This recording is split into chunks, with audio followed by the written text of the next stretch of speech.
We're going to diverge from Romans and look at this text in Matthew 20. Here it is Mother's Day, and there's no way that I could just carry on and press ahead with our study of Romans in this case. And it's not a problem this morning, although it can be. Sometimes you get into a congregational setting and you have women in the congregation who aren't mothers, or some of them who can't be mothers. So on Mother's Day, I've always tried to make sure that the celebration was for women, so that it broadly covered that. Because, again, you don't want to exclude somebody. I can't imagine what it would be like to be a woman and to sit there and to hear a sermon on being a mom when perhaps I couldn't be one. Although, unfortunately for all the guys in here today, that's the case anyhow, biologically, so you're left out, I'm left out with it. But we'll press on. There's a portion of the image of God that is reflected in women uniquely, and I'd like for us to take a look at that today. We're going to begin reading the text at verse 20 of chapter 20. So the mother of Zebedee's sons, who was Salome, came to Jesus with her sons, and kneeling down in front of Jesus asked a favor of him. "What is it that you want?" Jesus asked. She said, "Grant that one of these two sons of mine may sit at your right and the other on your left in your kingdom." Jesus said, "You don't know what you're asking." And Jesus then said to the disciples, "Can you drink the cup I'm going to drink?" "We can," they answered. Jesus said to them, "You will indeed drink from my cup, but to sit on my right or my left is not for me to grant. These places belong to those for whom they have been prepared by my Father." We're going to continue with that text in just a moment, but I want to stop there. This imagery here, Salome is the mother of James and John. James the elder, not Jesus' brother, and John the apostle. And she's the wife of Zebedee. Now Zebedee was a successful fishing business owner because Peter and Andrew both worked for him. He had employees. And so here's this well-to-do Jewish mother coming to Jesus, and from her Jewish perspective about what Messiah was, she is asking for something that is very practical for her two boys. She's looking for Jesus, the Messiah, as she understands him to be, once the Roman yoke is thrown off and Israel once again becomes the political and the social and the ethnic navel of the world as God intended it to be, that Jesus, when he sits on his throne, he's going to need some assistance. And so Salome wants to make sure that her two Jewish boys are going to be people that are high up in that governmental relationship. Now, this sounds egotistical in some ways, and it sounds like a Jewish mom pressing something out of a condition that she finds her boys in, but there's a lot more to it than that. She's a devoted follower of Jesus. Now, that's unbelievable. Now, we can't appreciate it because in our country, men and women can pretty much do and be whatever they want. But in this culture, no women followed rabbis. None. There were no women disciples of any rabbi. So here you have Jesus, the rabbi, with Salome as one of his devoted followers. She's at the cross. She's at the tomb. She's here in this moment. She is a follower of Jesus. This is what is so earth-shattering. We look at it from our 21st century ethos in which women can move freely in our culture without any fetters whatsoever. You couldn't do that here. No woman could, in public, come within a few feet of a rabbi. It was just unheard of. And here they are following him. We look at it through our 21st century eyes, and we think of the Bible as a kind of a misogynistic document, that it hates women somehow, because it looks that way to our 21st century eyes. You have to look at it through first century eyes and realize this is the most cataclysmic thing with regard to the way in which women were seen in a new way in the first century because of Jesus' ministry and what followed.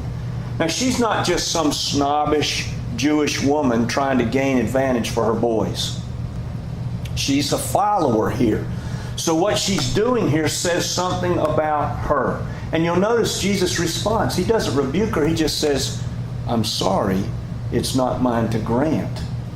I can't grant this request because it's not for me to give it." Now, a rabbi would have chastised her for this. First of all, the rabbi would have chastised her because she came up to him. That you just didn't do that if you were a Jewish woman. But then he would have chastised her too for the request that was being made. Jesus does neither one. That's remarkable. And Jesus' response shows something about Salome that emerges from this text. She is, and I don't use this term in the derogatory fashion we use it, she is clueless. And it's a cluelessness that comes from an innocence.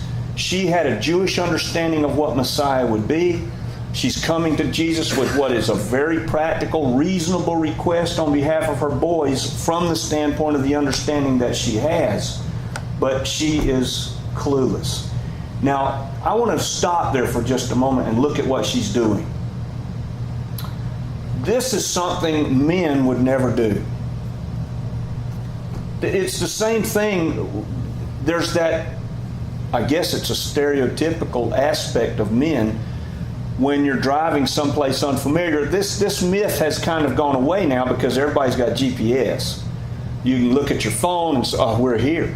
And the place we're going is over here, and I know how to do that, so I don't need to stop at the Jiffy Mart and ask directions. But when I grew up, none of that existed, and I remember well, and as a grown man, until those things appeared, I remember well not really being one who would stop and say to the Jiffy Mart employee, where's the stadium? Because I feel like, oh, well, I can navigate, I'm close. Women will just say, we need to pull over and ask somebody. So Salome is showing something of what it is to be a woman. A woman, if there's something a woman cares about deeply, finding the stadium, or in this case, Salome's boys having a prominent place in the coming government, they just do whatever's necessary to make it happen. They don't care about being embarrassed or anything else. Salome lets go of all of the proper conventions in order to make sure that her boys are going to have this place in the kingdom that she expects to be coming. I have seen this in women all of my life. Stop for a minute and put yourself in this position. Let's say a woman and a man living in a home, they've got 2 little children, and they're expecting company. And the company is coming up the walkway. And the 2 little children come running into the living room as the company walks up, and the mother looks down and she sees 2 dirty little faces in front of her. And there's no time to go get a washcloth, so the mother kneels down. Have you ever seen a woman give a kid a lick bath? Yes. They lick their thumb, and then they wipe the smudge, and they lick their thumb, and they wipe. I would never do that. I would never give a kid a lick bath. Wouldn't even occur to me. I've seen it done a bazillion times. Women will let go of whatever convention is necessary in order to serve their children. There's a clue about God in that. There's a clue about who God is in that. Jesus is recognizing this quality in Salome. I mean, think about history. I remember reading a quip of Abraham Lincoln's wherein he says, "It is my mother who made me who I am." Wow. The Wesley brothers in England. Susanna had 19 children. Can you imagine what the dishes looked like? The laundry, the clothesline had to be a football field long for all the clothing that would be hung out. Susanna's 2 boys, Charles and John Wesley, are historians. You go back and read the history of England, and you will see a point in history when they showed up, when France goes through the revolution, violent, incredible upheaval in France. Historians say that were it not for the Wesley brothers, England would have done the same. This mother of 19. And so you go back and read some of the things that Susanna said to these 2 boys. They would not be Charles and John Wesley as we know them were it not for Susanna. So there's a lot going on in this little passage that we don't get. For instance, do you know who Salome is? Other than being James and John's mom.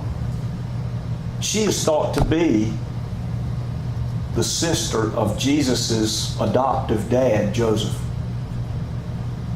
So now when I read the text and I see that the other 10 were indignant that Salome had come to Jesus and asked for this favor for the two, they're thinking, we've got nepotism going on here. Here's the relative of Jesus coming to Jesus and asking for this favor because she's related to him. I mean, there's a lot of stuff going on. And Salome risks all of that and the embarrassment and the thing that she knows as a good Jewish girl she shouldn't do, which is run up to a rabbi, in order to just secure this for her boys. There's so much of who a woman is that's being displayed to us in her life. Well, Jesus responds to it. I want to go on with the text now in verse 24. As we carry on, Jesus responds with a teaching. When the 10 heard about this, they were indignant with the two brothers. And Jesus called them all together and said, "You know that the rulers of the Gentile lord it over them. Their high officials exercise authority over their subjects. It is not to be this way with you. Instead, whoever wants to become great among you must be your servant. Whoever wants to be first must be your slave, just as the Son of Man did not come to serve, but to serve, to be served, but to serve, and to give his life as a ransom for many." Salome understood this implicitly. I know this because she's both at the cross and she comes to the tomb later on. And she's looking at this from that political aspect that none of them understand. None of them. This is why Jesus had to do this teaching. None of them understood what Messiah was going to be. None of them had a clue that Jesus was going to die. None of them thought for sure that he was going to die a criminal's death as being hung on a tree. The most despicable death in the Jewish mind that could take place, reserved only for the worst of the worst. They don't know any of that. She's just saying, "Hey, Jesus, once you're king, we're going to need like a Secretary of State. And we're going to need maybe a Secretary of the Interior.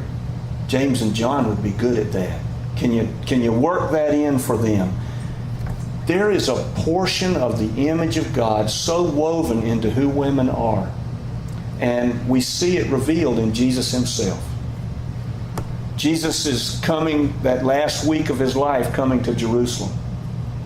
He's going to come into Jerusalem and they're going to throw the palm branches down and it's going to be Hosanna, hail to the King of the Jews, all of that. But as he comes into the city, he comes to a place where he's able to look over the city. And what does he say? "Jerusalem, Jerusalem, you who stone the prophets and kill all of those who were sent to you, how often I would have gathered you to myself like a hen gathers a brood, but you would not." That's the image of God. First of all, think about what it means that Jesus would say such a thing. Who he is. How often the prophets that were sent to you, I sent them. You killed them. But how often I would have gathered you like a hen gathers the brood of chicks. That's a mom. You see, there's something of the image of God in women that only women contain. Only women. He's looking at Jerusalem the way a mom looks at their children. A mom whose heart is broken over a wayward child. Women have this unique nature of nurture in them. And think of it. I mean, it's more than biology. The biology is there. That's just the way it is. But it's more than that. I mean, they carry the child for 9 months. They birth the child. And then once the child arrives, there is a unique relationship there between moms and children that we guys just do not have. I've seen it. I remember when Jackson, and in a way I'm glad he's not here. I wish he were, but this is good that he's not, because now I can use him as an illustration where I'd probably not do this if he were here. I remember, I used to change a lot of diapers. Now I'm going to bet and say there's those of you in this room, the few men who are here today, who have never changed a diaper. I bet. I had to change a bunch of them. And I had a technique for it. What I would do is I would breathe through my mouth like this, you see. Just closed my nose off. And as long as I could look at it and not smell it, I was okay. So when I went to change the diaper, I would breathe through my mouth just like that.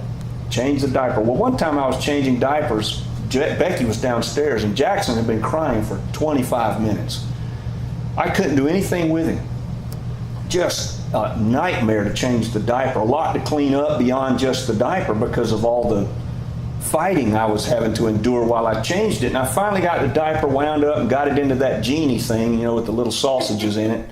Don't ever do what I did. Don't ever take a diaper genie to check to see if it's working.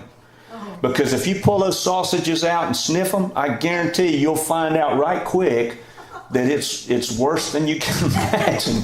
Don't do it. Don't lift the sausages out and give them a smell. But I couldn't get Jackson to settle down. I'd rub his head, hug him, bounce him, nothing. Becky finally got tired of listening to it and came upstairs. And I put him back on the table, and all she did was lean over him. It was totally peaceful. 10 seconds, like it had never happened. There's something magic about a mom. I can only say it's something that's just there that we guys just do not have. I could bounce Jackson on my knee when he was upset until I had diaper rash on my knee. Becky could just pick him up and hold him. Calm. Wow. There is something to that is the image of God. The Bible says, in the beginning, God created the Adam, the Hebrew word for human. Male and female, He created them. What does that tell us? In the image of God, male and female, He created them. There is something of the image of God that each of us has, the other does not. And the image of God is only complete in both. Insofar as humanity can reflect the image of God, other than Jesus, there is something incomplete in each of us. Each of us brings a portion of the image of God to this world that only is full in its fullness when we're together. And women have that image of God. Jesus weeping over Jerusalem as a hen would gather her brood. That's a mom. That's a mom. Now, we in our culture produce an idol of women. We do. Back in the day when these words were written, you had the temple of Artemis, the temple of Aphrodite, the temples that were dedicated to the women goddesses as the pagans understood them to be. It's no different today. There's a new paganism today. How is it that in our culture, everything from barbecue sauce to cosmetics is sold to us, advertised with women who don't need the cosmetics? Right? I mean, the creams and things that are sold by an idol to us, by those who don't need the creams, in the case of women. There is a distortion of the image of woman in our culture to where, and I say this, we're all adults here, in our culture, a woman is just an assembly of body parts. That's what a woman is in our culture. An idol. Just like in the grand old days of Greece and Rome, where the statues would be worshipped. I remember sitting in, if you don't think we're infected with it, tell you a story. I was sitting in a Bible study that I was kind of doing, and it was all men. I don't like those. I detest. I'm sorry, that's just me. Maybe I'm wrong. I don't like Bible studies where it's just guys or it's just women. There's something wrong with that. This text seems to me to indicate that. But anyway, I was in one, and one of the guys brought up a Hollywood personality whom I'll not name. This is in a distant land at a distant time in my life.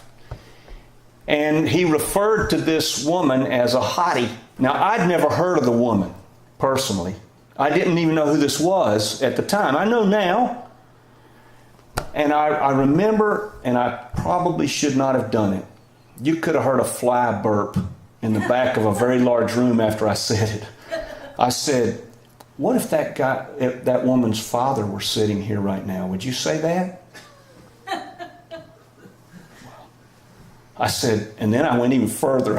Too stupid to stop while I'm still sitting there of sound body and mind. And I said, what if your daughter were sitting here? Would you want one of us to refer to her that way? We have created an idol of women that was never intended. Never intended.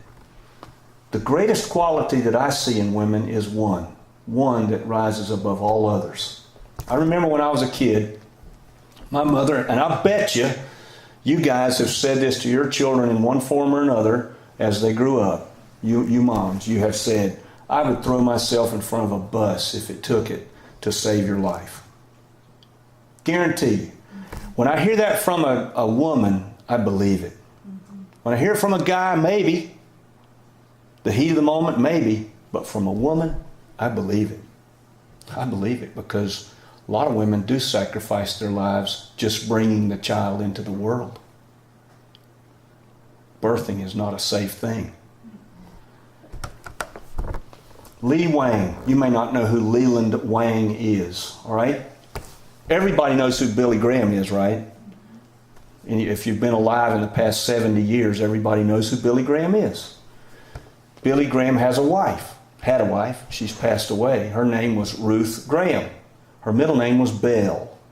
Ruth Bell was the daughter of Dr. Nelson Bell. Dr. Nelson Bell was a medical missionary to China his entire adult life. Ruth Bell, was raised in China. There was an evangelist in China who was a nationalist named Leland Wang, who was a contemporary of Dr. Nelson Bell. They knew each other. And he told a story. He said, I remember being a child of 8 years old. This is an incredible story. I remember being a child of 8. He said, and I was bad, as all 8-year-olds are eventually. He said, and my mother was alone. She was widowed, raising us by herself. And she was also medically infirm. She wasn't really healthy. He said, I was bad and my mother was coming, and you have to realize this is the latter parts of the 19th century, so she had just cut a switch. Now, in our day, you'd be arrested. But in that day, that was just the way it was. You cut a switch. And she was coming to get me with the switch. And he said, all of a sudden it dawned on me that I could run. And so I started to run. And he said, after 10 or 15 minutes of running from my mother, it became like a game to me. I was having a good time because I knew my mother couldn't catch me. Until suddenly she stopped in the yard. And she took the switch and set it down at her side. And she said, so that I could hear it, she said, the fact that I have raised a boy who is so bad that he won't come to his mother when she wants to discipline him makes me a bad mother. I'm the one that deserves the punishment. And she took the switch and started to hit herself with it. The little boy Leland Wayne said, I remember it like it was yesterday. He said, and after a few switchings and I started to see the red marks on her skin, he said, I ran up to my mom and I wrapped my arms around her waist and begged her to stop. He said, and she didn't switch me. The lesson was learned. He said, when I became an evangelist, he said, there was nothing in my life that taught me what Jesus' death on the cross and God's love for me was, except that I saw it in my mother. In that moment of substituting herself for me in punishment. I'll tell you, without woman, the image of God is incomplete. The image of God is incomplete. There's so much for us to learn about it.